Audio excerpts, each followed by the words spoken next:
Bonjour à tous et bienvenue à votre café matinal ensemble dans la parole de Dieu. Quelle aventure nous vivons ensemble au début de la pandémie. Dieu a mis sur mon cœur. Tu vas accompagner mon peuple avec la parole de Dieu. Je ne savais pas combien de jours ou de semaines, mais maintenant c'est des dizaines et je pense qu'on a dépassé la centaine de podcasts déjà ensemble et je vais continuer avec vous jusqu'à de l'autre côté de cette pandémie. On est tellement encouragés par tout ce que vous nous écrivez de tous les coins du Québec et de la francophonie. On reçoit des courriels de vous. Merci.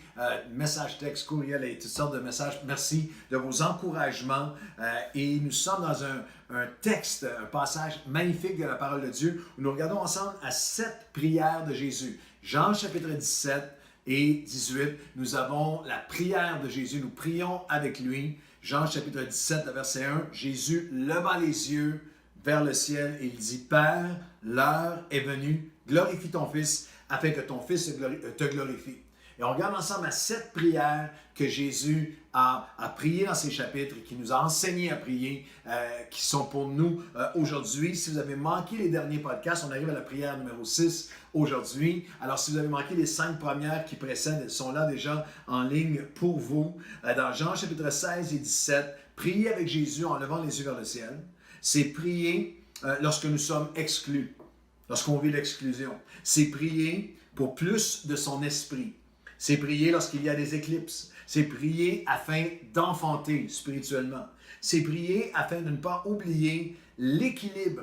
Il y a un équilibre spirituel dans l'accomplissement de notre destinée. J'ai achevé l'œuvre, mais j'ai gardé ce que tu m'as confié. C'était notre dernier podcast. Et aujourd'hui, nous regardons ensemble, nous regardons ce que j'appelle cette prière numéro 6, cette 6e prière. Levez les yeux vers le ciel et priez pour le ensemble. On regarde ensemble à Jean, chapitre 17, et il y a différentes dimensions du ensemble. Jésus a prié lorsqu'on regarde à la chronologie de Jean 17, Jésus a prié pour lui-même, et il a prié par la suite pour ses apôtres, pour ses disciples, et par la suite, il a prié pour le monde. Alors, c'est une bonne question à se poser dans notre propre vie de prière. Certains d'entre nous, on arrête à nous-mêmes, moi, mes besoins, mes trucs. C'était quand la dernière fois que j'ai intercédé pour le peuple de Dieu, pour les serviteurs de Dieu, pour mes relations avec les gens autour de moi, pour non seulement pour moi, pour l'ego, pour ce qui est, et c'est pas mal parce que Jésus a prié pour lui-même au début, mais pour le ensemble. Et après ça, c'est pour la planète entière. Alors, il y a cette dynamique de est-ce qu'aujourd'hui, en 2020, est-il possible en 2020 que plusieurs chrétiens sur les médias sociaux ou en personne, de toutes sortes de façons, ont perdu le focus, l'épicentre de la prière. Parce que dans Jean 17, il lève les yeux vers le ciel et il dit, Père, l'heure est venue. Glorifie ton Fils. Et là, il explique verset 2 et 3. Jean 17, 2 et 3. Selon que tu as donné pouvoir sur toute chair, afin qu'il accorde la vie éternelle à tous ceux que tu lui as donné. La vie éternelle, c'est qu'ils te connaissent, toi, le seul vrai Dieu, et celui que tu as envoyé, Jésus-Christ. C'est le centre de la prière de Jésus. C'est pour ça qu'il dit, c'est l'heure est venue. Il parle de la croix, dans l'œuvre rédemptrice de Christ. La préoccupation première, le centre, l'heure est venue. Quelle heure?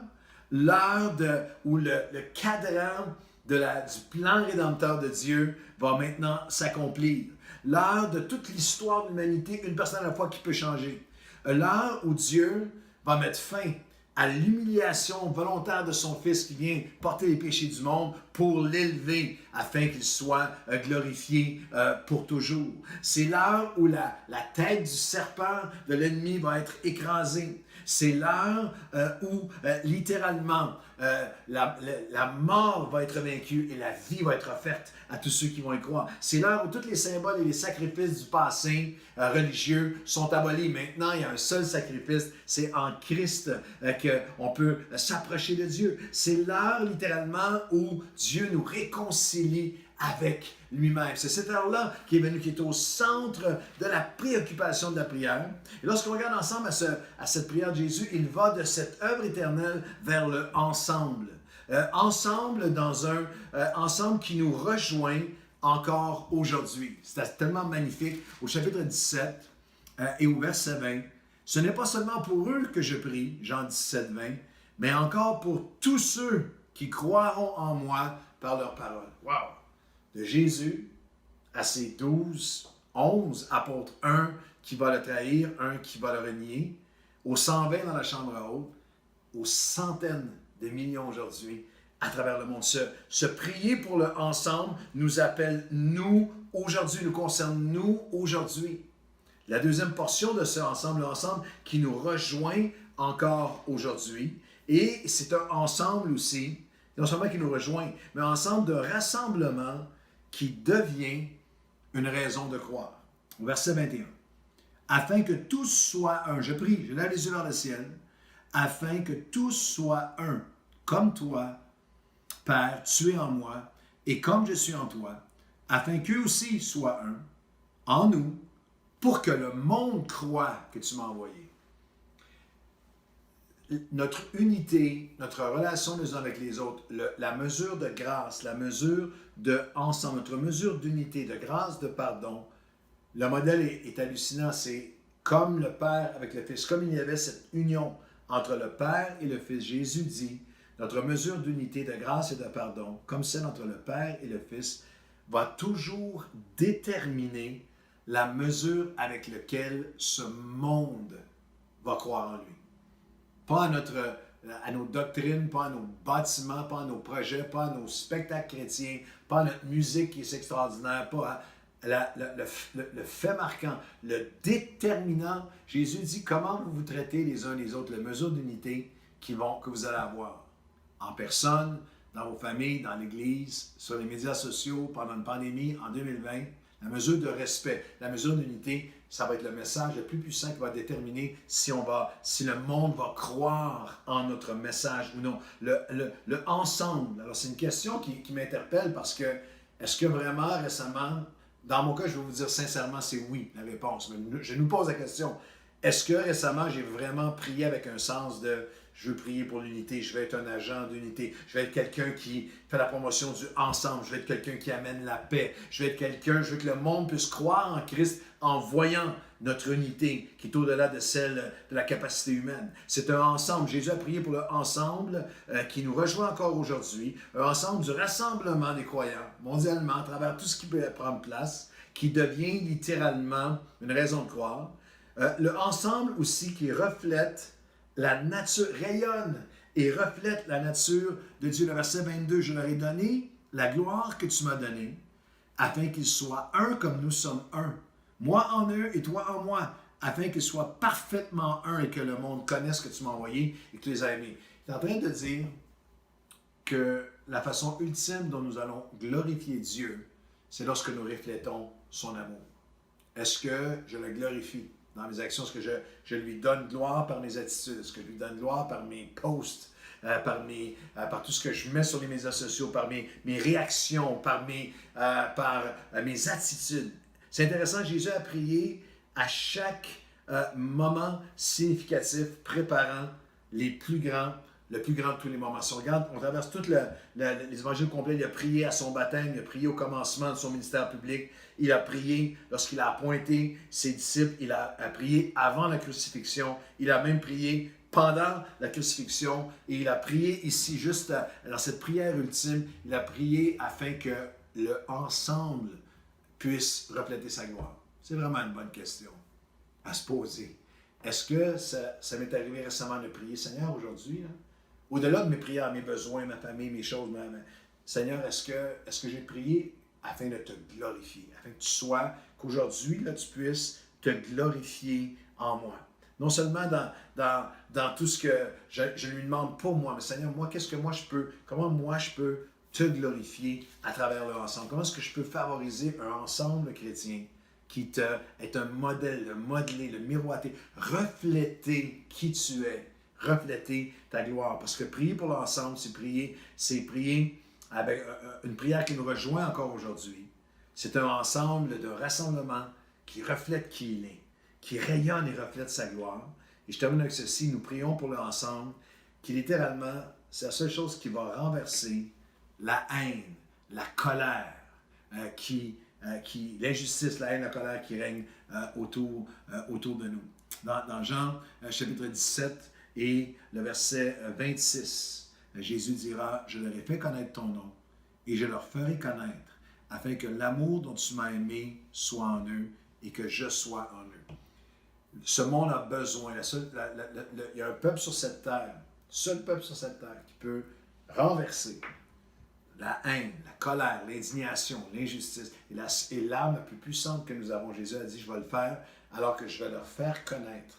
Je vais les renouveler dans mon amour et ils vont devenir ceux qui renversent la haine. Un geste à la fois, un petit geste à la fois, un pardon à la fois, une parole à la fois, une réconciliation à la fois, une personne mature à la fois. Je leur ferai connaître ton nom, mais plus que ça, je vais leur faire connaître afin que l'amour que tu m'as donné soit en eux et que je sois en eux aussi. Et ça, c'est au-delà de la capacité humaine. On vit dans un monde en ce moment avec la pandémie qui est exacerbé. Tout le monde qui est à fleur de peau, tout le monde qui crie sur Internet, tout le monde qui serre le poing, les gens qui, de plus en plus, et même à l'intérieur du corps de Christ, quelqu'un a dit, je pensais récemment à cette... j'ai entendu quelqu'un ça m'a fait méditer, le pasteur Jim Cymbala, on parlait au téléphone ensemble, puis il m'a dit, il y a plein de chrétiens en ce moment, en 2020, qui croient en la mort et la résurrection de Jésus, mais ils refusent la vie de Jésus.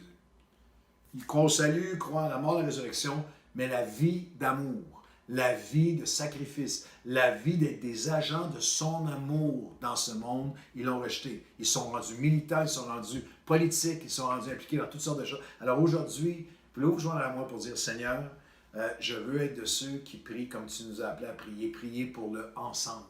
Un ensemble qui nous interpelle encore aujourd'hui, un ensemble qui fait que le monde va croire en toi, un ensemble où on va rayonner et refléter non seulement que tu fais des actes d'amour, que tu as fait l'acte d'amour ultime en donnant ton Fils, mais que tu es amour, et un ensemble où nous allons renverser la haine, la peur, l'injustice, la colère, la révolte, la discrimination par l'amour que tu répands en nous. Seigneur, nous te demandons de nous amener à un endroit à nouveau, comme si on était à genoux à côté de toi, où à chaque jour, les milliers qui suivent ce podcast, on puisse, dans les prochains jours, prier pour le ensemble. Seigneur, nous prions pour que nous soyons un, comme toi tu étais un avec ton Père. Pour que nous soyons un, que nous reflétions ta capacité rédemptrice, ta capacité de changer les cœurs, ta capacité d'amener unité, d'amener union, d'amener harmonie, réconciliation, pardon, où il y avait juste eu du chaos, de colère, de blâme et d'injustice. Seigneur Dieu, de retourner l'amour pour la haine, de pouvoir, Seigneur, comme ce chant magnifique qui a été écrit, Seigneur, non seulement pouvoir croire en ta mort de résurrection, mais croire que ton amour a triomphé, ton amour peut triompher, peut tout renverser. Alors aujourd'hui, nous prions pour le ensemble, et ensemble que nous soyons, plus qu'une voix, que nous soyons, Seigneur, une force pour ton amour, renversant la haine, renversant la colère et les frustrations, une personne à la fois, par un peuple d'amour, partout à travers la francophonie. Nous prions pour que nous soyons un, ensemble, comme le Père et le Fils étaient un. Et ainsi, ils croiront, Seigneur, en qui tu es, et que Jésus a été envoyé pour changer leur cœur et leur donner la vie éternelle. En ton nom précieux. Amen et amen. Je vous souhaite une bonne journée ensemble.